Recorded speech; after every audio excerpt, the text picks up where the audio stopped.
Hello दोस्तों, मैं फिर से हाजिर हूँ एक और नया लेसन लेके। पिछले लेसन में हमने सीख लिया कि नेचुरल ट्रिगर्स क्या होते हैं फियर्स के, और रियल फियर क्या है और इमेजिनरी फियर क्या है। ज़्यादातर दोस्तों real fear is good for us, उसकी वजह से हमारी लाइफ हम सेव कर पाते हैं और हमारा सर्वाइवल इंश्योर होता है, and it is good for our safety and protection. मगर मैंने पिछले वीडियो में ये भी बात करी कि कुछ फियर ऐसे हैं जो इमेजिनरी हैं और वो हमारी सक्सेस को ब्लॉक करते हैं। तो आज के इस लेसन में मैं आप लोगों को उन फियर्स के बारे में बताऊंगा जो हमारी सक्सेस को ब्लॉक करते हैं। वैसे तो more than 50 types of conscious fears इंसान में होते हैं, लेकिन कुछ इंपॉर्टेंट मैंने यहाँ पे लिस्ट किए हैं जो ज़्यादातर सक्सेस को ब्लॉक करते हैं। एक एक करके चलिए उनको थोड़ा सा समझते हैं, और आने वाले लेसन्स में डेफिनेटली मैं आपको टेक्निक्स बताऊंगा जिन टेक्निक से इस हर एक फियर को जो आपकी सक्सेस को ब्लॉक करता है आप कंप्लीटली एलिमिनेट कर पाएंगे। You will get exact formula and exact strategies and techniques जिनको फॉलो करने से आप इन फियर्स को ओवरकम कर सकते हैं। आज के इस लेसन में चलिए समझ लेते हैं ये कौन कौन से फियर हैं जो हमारी सक्सेस को ब्लॉक कर रहे हैं। सबसे ऊपर इसमें आता है फियर ऑफ फेलियर। अब ये पता कैसे चले कि आपको फियर ऑफ फेलियर है? दोस्तों, जब फियर ऑफ फेलियर आपके अंदर होता है तो आप मोस्टली रॉन्ग क्वेश्चंस अपने आप से पूछ रहे होते हैं। आप हर बार पूछ रहे होते हैं कि मैं अगर फेल हो गया तो क्या होगा, मेरा पैसा मैंने लूज कर दिया तो क्या होगा, जॉब छोड़ के मैंने बिजनेस चालू किया लेकिन अगर बिजनेस नहीं चला तो क्या होगा।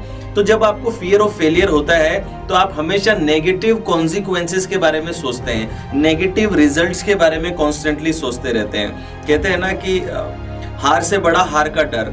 आई थिंक कि फियर से भी बड़ा है फियर का डर, फेलियर का डर होना, राइट? क्योंकि कई बार क्या होता है कि जब फेलियर का डर हम पे होता है तो हम खेलते ही नहीं है, क्योंकि जब आप खेलेंगे तो हो सकता है कि आप हारेंगे या जीतेंगे, लेकिन कई बार जब हार का डर होता है तो हम खेलते ही नहीं हैं। तो फियर ऑफ फेलियर सबसे पहले नंबर पे है जो इंसान की सक्सेस को ब्लॉक करता है। और जब लोग फियर ऑफ फेलियर में आ जाते हैं तो एक्शन नहीं ले पाते और हमेशा जहां पे हैं वहीं पे रह जाते हैं। मैं और डिटेल में आपसे बात करूंगा जब मैं फियर को एलिमिनेट करना सिखाऊंगा। उसमें हम स्पेसिफिकली फियर ऑफ फेलियर को अपने सिस्टम से कैसे बाहर निकालना है और कैसे इसको एलिमिनेट एंड डिस्ट्रॉय कर देना है, वो टेक्निक मैं टेक्निक सेक्शन में आपको बताऊंगा। फिलहाल के लिए ये समझ रही फियर ऑफ फेलियर की, यानी कि हार से बड़ा हार का डर। Next is fear of rejection. Fear of rejection ज्यादातर आप जो ह्यूमन इंटरेक्शन है, ऐसे बिजनेसेस जिसमें ह्यूमन इंटरेक्शंस इन्वॉल्व होता है, लाइक सेल्स प्रोसेस हो गया। सेल्स में मैंने बहुत से लोगों को देखा है, they feel this fear of rejection कि मैं किसी से जाकर के अपने प्रोडक्ट की बात करूंगा और अगर उसने मना कर दिया तो। इस फियर ऑफ रिजेक्शन की वजह से मैंने बहुत सारे सेल्समैन देखे हैं जो अपनी प्रोस्पेक्ट लिस्ट को ना तो कॉल करते हैं, ना मिलते हैं, ना फॉलो अप करते हैं, क्योंकि उन्हें पहले से ही ऐसा लगता है कि मुझे रिजेक्शन मिलेगा। इसी वजह से मोस्टली सेल्स इंडस्ट्री के अंदर 70-80% लोग पहले 90 डेज में ही क्विट कर देते हैं, क्योंकि उन्हें फियर ऑफ रिजेक्शन है। मैंने बहुत से लोगों को अपने रिश्ते टूटते हुए देखा है या रिश्ते ना बनाते हुए देखा है just because of fear of rejection. Just उनमें रिजेक्शन का डर था, इस वजह से कई लोगों को मैंने देखा कि वो अपने दिल की बात ही किसी के सामने ना रख पाए, और जो रिलेशनशिप, जो एक अच्छा लव्ड रिलेशनशिप बन सकता था, वो नहीं बन पाया just because of the fear of rejection. Next is fear of judgement. Fear of judgement दोस्तों बहुत ज्यादा हमारे अंदर होता है और बहुत सारे लोगों में ये डर है, और हम कई बार कहावत में ये कहते भी हैं कि सबसे बड़ा रोग क्या कहेंगे लोग। मैंने बहुत से लोगों को अपने पैशन को मारते हुए देखा है जस्ट बिकॉज उनको ये कंसर्न था कि लोग क्या सोचेंगे। आप इंजीनियरिंग करने गए, आप बिजनेस करना चाहते हैं, लेकिन आपके पेरेंट्स ने आपको बिजनेस नहीं करने दिया। क्यों? क्योंकि उनका सिर्फ ये कहना था कि लोग क्या सोचेंगे। आप शायद एक्टर बनना चाहते थे, आप या फिर डांसर या सिंगर बनना चाहते थे, और लेकिन आपके पेरेंट्स ने या आसपास के लोगों ने कहा कि तुझे डॉक्टर बनना है या तुझे इंजीनियर बनना है। तो कई लोगों को मैंने देखा है उन्होंने अपने पैशन को किल किया है जस्ट बिकॉज इस वजह से कि लोग क्या कहेंगे। दोस्तों, ये फियर ऑफ जजमेंट बहुत डीपली हमारे अंदर एनग्रेव्ड है।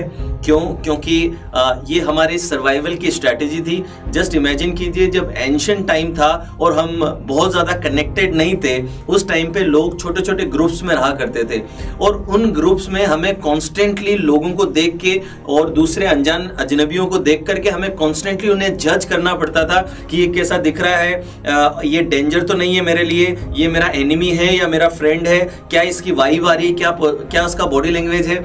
तो इस तरीके से हमारे लिए बहुत इंपॉर्टेंट था लोगों को जज करना, राइट। एंड इसी वजह से हम कंटिन्यूसली लोगों को जज करते थे और हमें भी ये लगता था कि लोग भी हमें कंटिन्यूसली जज कर रहे हैं। इसी वजह से ये फियर ऑफ जजमेंट जो है हमारे अंदर आ गया और आज जब हम सेफ एनवायरनमेंट में हैं फिर भी हम कॉन्स्टेंटली जब घर से बाहर निकलते हैं तो ये सोचते रहते हैं कि लोग मेरे बारे में क्या सोच रहे हैं, मैं कैसा दिख रहा हूं, वो मेरे बारे में क्या बोलेंगे। बहुत से लोग मिडिल क्लास फैमिलीज के अंदर जस्ट लोगों के जजमेंट के डर की वजह से चीजें खरीदते हैं कि पड़ोसी के पास में अगर 50 इंच का टीवी है तो मेरा टीवी 100 इंच का होना चाहिए। क्यों? क्योंकि जब लोग जज करें तो मैं ज्यादा अमीर दिखना चाहिए। तो इन चीजों की वजह से हम फियर ऑफ जजमेंट में रहते हैं और कई बार जिंदगी में जो पैशन हमें फॉलो करना है और जहां हम पहुंचना चाहते हैं हम सिर्फ इसलिए नहीं पहुंच पाते क्योंकि फियर ऑफ जजमेंट है। सबसे बड़ा रोग, क्या कहेंगे लोग। मुझे एक बहुत ही फनी स्टोरी याद आ रही है जो बचपन में हम बहुत सुना करते थे कि एक बार एक पिता था, एक उसका बेटा था और एक गधा था। ओके, और बेटा गधे पे बैठा हुआ था और पिता गधे को लेकर के जा रहा था। तभी 4 लोग मिले और उन 4 लोगों ने कहा कि देखो कैसा बेटा है, पिता पैदल चल रहा है और खुद गधे पे बैठ के जा रहा है, क्या जमाना आ गया है। बेटे ने ये सुना और बेटे को बुरा लगा, बेटा खुद उतर गया और बेटे ने बोला पापा आप बैठ जाओ। सबसे बड़ा रोग, क्या कहेंगे लोग। पापा थोड़ी देर चलने लगे, गधे पे बैठे हुए हैं, गधा चल रहा है। थोड़ी देर बाद में और 4 लोग मिले, वो 4 लोग कहते हैं देखो कैसा बाप है, बेटे को पैदल चला रहा है, खुद गधे पे बैठा है। सबसे बड़ा रोग, क्या कहेंगे लोग। पिता भी नीचे उतर गया। इनफैक्ट पिता नीचे उतर गया, थोड़ी देर आगे निकले, फिर 4 लोग आ गए। वो 4 लोग क्या कहते हैं, कैसे बेवकूफ बाप बेटे हैं, गधा है फिर भी दोनों पैदल चल रहे हैं। ये सुनकर के अब दोनों जने गधे पे बैठ गए और दोनों गधे पे बैठ के जाने लगे। तो फिर 4 लोग मिले, रो के देखो कितने मतलब के बेदर्द लोग हैं, कितने अनकाइंड बाप बेटे हैं, दोनों के दोनों इतना बड़ा वजन डाल के गधे पे बैठे हैं। फिर दोनों उतर गए। तो दोस्तों, हमारी जिंदगी में भी बहुत सारे डिसीजंस, बहुत सारे फैसले, बहुत सारे निर्णय हम सिर्फ ये सोच के लेते हैं कि लोग क्या सोचेंगे। उन लोगों के सोचने के चक्कर में कई लोग हैं जो अपने पैशन को फॉलो नहीं कर पाते, कई लोग हैं जो लो सेल्फ एस्टीम में जीते हैं। कोई मोटा इंसान है, किसी के सर पे बाल नहीं है, ऐसे लोग बहुत लो सेल्फ एस्टीम में कई बार जीते हैं जस्ट बिकॉज जब वो बाहर निकलते हैं तो वो कॉन्स्टेंटली ये सोचते रहते हैं कि लोग मेरे बारे में क्या सोचेंगे। तो फियर ऑफ जजमेंट भी आपको सक्सेसफुल होने से कई बार रोक लेता है। फियर ऑफ सक्सेस, अब ये बहुत ही स्ट्रेंज काइंड ऑफ फियर है। बहुत से लोगों में सफलता का फियर होता है, यानी कि जब आपको सक्सेस मिलने लग गई तो आपके अंदर ऐसे विचार आने लगते हैं कि अब ये सफलता मेरे से छीन ना जाए। इतनी बड़ी सक्सेस तो मिल गई, अब मैं इसको बनाए कैसे रखूंगा, ये सफलता मेरे हाथ से चली ना जाए, कहीं ऐसा ना हो कि इनकम टैक्स की रेड मेरे पे पड़ जाए, कहीं ऐसा ना हो कि मेरे पैसे की चोरी हो जाए। और यही कारण है कि बहुत सारे लोग जब एक सक्सेस पा लेते हैं तो उनमें फियर आ जाता है, एंग्जाइटी आ जाती है। क्यों? क्योंकि अब उन्हें डर है कि कोई पैसा उनका चुरा लेगा, कोई सक्सेस उन्हें लेकर के, उनके सक्सेस को कोई लेकर के चला जाएगा। तो दोस्तों, फियर ऑफ सक्सेस भी लोगों में आने लगता है। इतनी स्ट्रेंज बात है, देखिए आप। तो बहुत से लोग वापस जीवन में एक्शन लेना कम कर देते हैं क्योंकि अब उन्हें डर आ गया कि ज्यादा पैसा आ चुका, अब ये कोई ले जाएगा, तो दे बिकम फियरफुल और वो एक्शन लेना कम कर देते हैं और वापस उनकी सक्सेस डाउन आ जाती है। तो fear of success he success को बहुत ज्यादा ब्लॉक करता है। फियर ऑफ कमिटमेंट, बहुत से लोगों में कमिटमेंट का डर होता है। ये रिश्तों में तो बहुत होता ही है। आप वेस्टर्न कल्चर में देखेंगे तो बहुत से केसेस होते हैं जहां पे ब्राइड या फिर जो दुल्हन है या फिर दूल्हा है वो शादी वाले दिन या एंगेजमेंट वाले दिन ही डिसअपेयर हो जाते हैं। क्यों? क्योंकि उन्हें कमिटमेंट का डर रहता है। कई लोग रिश्तों में आ नहीं पाते क्योंकि वो कमिट नहीं कर सकते, इस वजह से रिश्तों में नहीं आ पाते हैं। कई लोग रिस्पॉन्सिबिलिटीज नहीं लेना चाहते हैं। कई लोग बड़ी पोस्ट ठुकरा देते हैं, लीडरशिप की पोजीशन ठुकरा देते हैं जस्ट बिकॉज उनमें कमिटमेंट का डर है। बड़े बड़े प्रोजेक्ट उनके हाथ से निकल जाते हैं क्योंकि उन्हें लगता है कि मैं इतना कमिटमेंट नहीं दे सकता, मैं नहीं संभाल पाऊंगा इसको। तो दोस्तों, फियर ऑफ कमिटमेंट एक और फियर है जिसकी वजह से लोगों की सक्सेस ब्लॉक होती है और इवन उनके रिश्ते भी कई बार खराब होते हैं। Then fear of shame, fear of shame या फिर फियर ऑफ एम्बैरेसमेंट। दोस्तों, पब्लिक स्पीकिंग का जो डर है उसमें ज्यादातर यही काम आता है कि जब भी आपको पब्लिक स्पीकिंग करनी है, स्टेज पे जाके आपको बोलना है, किसी ने कुछ गाने के लिए बोला, किसी ने कुछ बोलने के लिए बोला, कोई कहानी सुनाने को बोला, डांस करने को बोला, आप नहीं करते हो। क्यों? क्योंकि आपको ऐसा लगता है कि अगर जाके मैंने किया और मैं भूल गया तो लोग मेरा मजाक बनाएंगे, लोग मुझ पे हंसेंगे। ये जो शेम का डर है, ये जो एम्बैरेस होने का डर है, ये जो इंसल्ट हो जाने का डर है लोगों के सामने, ये बहुत बार ऐसा होता है कि हमारे जीवन से अच्छी अपॉर्चुनिटीज को निकाल देता है और हम जहां पहुंचना चाहते हैं वहां पहुंचने से हमें रोकता है। Fear of shame. Then there is fear of change. बहुत सारे लोग हैं जो बदलाव से डरते हैं। आपने देखा होगा कि कई लोग, इवन मेरे परिवार में मैंने देखा है, जब नई टेक्नोलॉजी आती है तो नई टेक्नोलॉजी को अपनाते ही नहीं है। वो बदलाव से डरते हैं कि ऐप यूज कर लूं, मोबाइल यूज कर लूं, ऑनलाइन में बुकिंग करा लूं। आज भी इंडिया में बहुत से लोग हैं जो ऑनलाइन पेमेंट करने से डरते हैं। उन्हें ऐसा लगता है कि अगर वो ऑनलाइन करने जाएंगे तो हो सकता है उनका पैसा कोई चुरा लेगा। आज भी वो बदलने से डरते हैं। तो बहुत से लोग ऐसे हैं दुनिया में जो अपने आप को चेंज करने से, अपनी जगहें चेंज करने से डरते हैं। तो चेंज नहीं आएगा तो ग्रोथ नहीं आएगा, और इस वजह से ये जो फियर ऑफ चेंज लोगों में है, बदलाव का जो डर लोगों में है, और इसी की वजह से देखिए कि जब भी कोई नई चीज आती है इंडिया में तो हम इजीली उसे एक्सेप्ट नहीं करते। हमें 7-8 साल लग जाते हैं उसे एक्सेप्ट करने में, जस्ट बिकॉज हम लोगों में फियर ऑफ चेंज बहुत ज्यादा है। Then we have a fear of disappointment. Disappointment का फियर क्या होता है? कई बार हमें जीवन में डर लगता है, हम परफॉर्मेंस प्रेशर फील करते हैं क्योंकि हमें लगता है कि अगर मैं हार गया तो मैं बहुत सारे लोगों को डिसअपॉइंट कर दूंगा। Specially cricketers, actors, they feel very disappointed अगर वो आउट हो जाते हैं या उनकी मूवी हिट नहीं होती। बहुत सारी जगहों में वो डिसअपॉइंटमेंट के डर से लोग एक्शन लेना भी बंद कर देते हैं क्योंकि उन्हें ऐसा लगता है कि मैं बहुत सारे लोगों को डिसअपॉइंट कर रहा हूं, मैं उनकी एक्सपेक्टेशन पे खरा नहीं उतर पा रहा। कई बार लोगों में नर्वसनेस आती है कि मैंने अपने पेरेंट को डिसअपॉइंट कर दिया, मेरे बॉस को डिसअपॉइंट कर दिया, मेरे दोस्तों को डिसअपॉइंट कर दिया, तो क्या होगा? तो इसी वजह से लोग बड़े टारगेट्स या बड़ी अपॉर्चुनिटीज को जाने देते हैं क्योंकि उन्हें लगता है कि मैं डिसअपॉइंट कर दूंगा मेरे आसपास के लोगों को, मेरे लव्ड वंस को, मेरे फैंस को, जो लोग मेरे लिए केयर करते हैं। और इस डिसअपॉइंटमेंट के चलते, इसके डर के चलते वो एक्शन नहीं लेते। फिर देखिए फियर ऑफ पुअर्टी है। बहुत से लोगों में, अगर आपका बचपन गरीबी में बीता है और आपको कुछ पेनफुल सिचुएशन से होकर के गुजरना पड़ा है अगर, तो आप देखेंगे कि फियर ऑफ पुअर्टी भी आपके अंदर आ जाएगा, गरीब रहने का डर भी आपके अंदर आ जाता है। बट मेरा ये मानना है कि फियर ऑफ पुअर्टी जो है कई बार आपको एज अ फ्यूल भी काम करता है। आपकी सक्सेस को ब्लॉक करने के बजाय आपको फ्यूल भी देता है आगे बढ़ने के लिए। Next is fear of being wrong. बहुत से लोगों के अंदर गलत साबित होने का डर रहता है, इस वजह से वो कई बार सवालों के जवाब ही नहीं देते। कई बच्चे मैंने क्लास में देखे हैं या कॉन्फ्रेंसेस में कई लीडर्स को देखा है, कोई सवाल था उसका जवाब उन्हें आता था लेकिन वो श्योर नहीं थे और उन्हें लगता था कि अगर मैं गलत हो जाऊंगा तो people will laugh at me, और अपने आप को गलत वो देख नहीं पाते। इस वजह से वो नई चीजें ट्राई नहीं करते, नए रिस्पॉन्सिबिलिटीज में नहीं जाते हैं, क्वेश्चंस जो उनके आंसर भी पता है वो भी देने में उनको घबराहट होती है। क्लास में बहुत से ऐसे बच्चे होते हैं, इवन मैं खुद बचपन में आई वाज टॉपर, बट फिर भी कई बार टीचर क्वेश्चन पूछती थी तो मुझे आंसर देने में हेजिटेशन होता था, मुझे लगता था कि अगर मैं गलत साबित हो गया तो कैसा होगा। तो फियर ऑफ बीइंग रॉन्ग, इस वजह से कई लोग जो YouTube पे वीडियो बना रहे नहीं बनाते। उन्हें लगता है कि कुछ गलत वीडियो मैंने बनाया और नेगेटिव कमेंट्स अगर मुझे मिले तो फिर क्या होगा, तो गलत तो नहीं साबित हो जाऊंगा मैं। ये डर इंसान को एक्शन लेने से रोक देता है। फिर देखिए फियर ऑफ पब्लिक स्पीकिंग। ये तो हजारों लाखों लोग हैं जो मेरे पास में आते हैं और कहते हैं कि पब्लिक स्पीकिंग का डर है, चाहते तो हैं, पब्लिक स्पीकिंग एक बहुत बड़ी अपॉर्चुनिटी है, बहुत बड़ा तरीका है मास इन्फ्लुएंस क्रिएट करने का।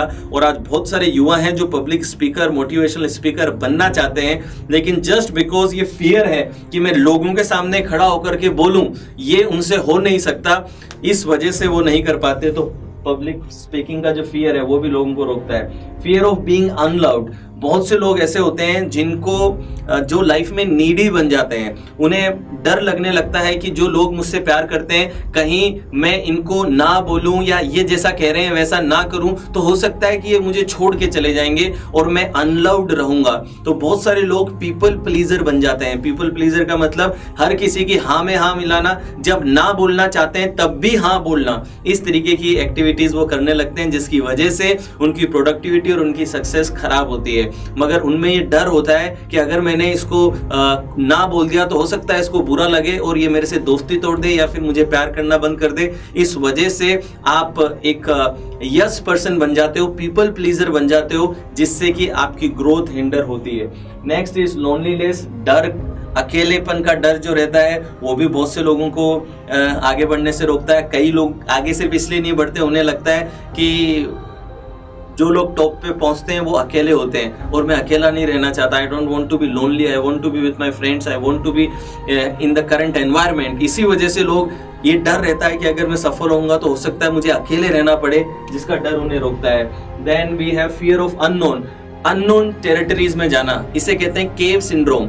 मैंने पहले भी वीडियो में बताया कि जब हम बहुत एंशिएंट टाइम में थे, हम लोग केव्स में रहते थे, और जब केव्स में आप जाते हो तो आपको पता नहीं कि अंदर क्या आएगा, कौन बेयर अटैक कर सकता है, टाइगर अटैक कर सकता है। तो वो फियर आज भी हमारे अंदर है, केव सिंड्रोम इसे कहते हैं, वो आज भी हमारे अंदर है, जो हमें बार बार रोकता है। जब भी किसी अननोन बिजनेस में, अननोन जॉब में या फिर अननोन टेरिटरी में हम जाते हैं तो वी फील फियरफुल, कहीं पे इन्वेस्ट करना है, कोई नई अपॉर्चुनिटी में जाना है, ये because of this fear of unknown हम अपने आप को रोक लेते हैं और अपनी ग्रोथ को इनहिबिट करते हैं। Then we have irrational fear और फोबिया। इरेशनल यहाँ पे नहीं लिखा हुआ, इरेशनल फियर या फिर फोबिया। बहुत से लोगों के अंदर फोबिया है बहुत सारी चीजों का। फोबिया कॉकरोचेस के फोबिया होते हैं, हाइट के फोबिया होते हैं, निडल्स के फोबिया होते हैं, एंड इन फोबियाज में सबसे बड़ा फोबिया होता है फियर ऑफ क्राउड। क्राउड, बड़ी जगहों का और क्राउड का डर भी बहुत से लोगों को रहता है, जिसकी वजह से उनकी लाइफ में अपॉर्चुनिटीज बहुत कम हो जाती हैं। फ्लाइट्स का, हाइट का डर रहता है, एरोप्लेन्स में उड़ने का भी फोबिया लोगों में होता है, जिसकी वजह से बहुत सारी अपॉर्चुनिटीज अपनी लाइफ में वो किल होने देते हैं। और एक और फियर है, वो है फियर ऑफ डेथ। ये फियर हम सब में होता है, लेकिन कुछ लोगों में बहुत ज्यादा होता है और वो इतना ज्यादा बार बार सोचते हैं कि या तो मेरी डेथ होने वाली है या मेरे परिवार में किसी की डेथ हो जाएगी, और फियर ऑफ डेथ में, इस लूप में वो घुस जाते हैं, जिसकी वजह से उनकी प्रोडक्टिविटी कम हो जाती है और वो किसी भी प्रकार का रिस्क लेना जिंदगी में पसंद नहीं करते और कंफर्टेबल और सेफ लाइफ की तरफ जाने लगते हैं, just because of the fear of death. तो दोस्तों, ये थे कुछ 16 फियर्स जो आपकी सक्सेस को ब्लॉक करते हैं, आपके पोटेंशियल को लिमिट करते हैं और आपकी लाइफ की जो क्वालिटी है, लाइफ का जो एक्सपीरियंस है, उस एक्सपीरियंस को खराब करते हैं। तो मैंने आज आपको इन सब से अवेयर किया है और आने वाले वीडियो में मैं आपको सिखाऊंगा कि एग्जैक्टली मैकेनिज्म क्या है, success failure circuit. Next video में मैं आपको बताऊंगा सक्सेस फेलियर सर्किट क्या होता है और किस तरीके से फियर, सक्सेस और मोटिवेशन में क्या रिलेशन है, या फिर फियर, फेलियर, सक्सेस और मोटिवेशन में क्या रिलेशनशिप है, ये मैं आपको अगले वीडियो में समझाऊंगा। और उसके बाद फिर टेक्निक शुरू हो जाएंगी और एक एक करके हम हर एक फियर को जो आपको ब्लॉक करता है, specially fear of failure, fear of judgement, fear of criticism, ये जो फियर्स हैं, ये जो रोकते हैं आपको सक्सेसफुल होने से, हर एक को कैसे एलिमिनेट करना है, ये टेक्निक हम आने वाले वीडियो में सीखेंगे। अभी इनफ फाउंडेशन, इनफ अवेयरनेस बन चुका है और अब बहुत जल्द हम प्रैक्टिकल टेक्निक्स पे आने वाले हैं, जिससे आप फियर को ओवरकम कर सकते हैं। एक बार फिर से इस वीडियो को देखिएगा, हर एक फियर को इमेजिन कीजिए और देखिए जरा कि आपकी लाइफ में किस एरिया में और कौन से फियर आप महसूस कर रहे हैं, किस फियर के साथ आप रिलेट कर पा रहे हैं। उन फियर्स का लिस्ट आप बना करके रखिए, क्योंकि जब मैं टेक्निक्स आपको सिखाऊंगा तो आपको एग्जैक्टली पता चलेगा कि क्या स्टेप है इन फियर्स को लाइफ में हटाने के लिए। Thank you so much. Now I will see you in the next class.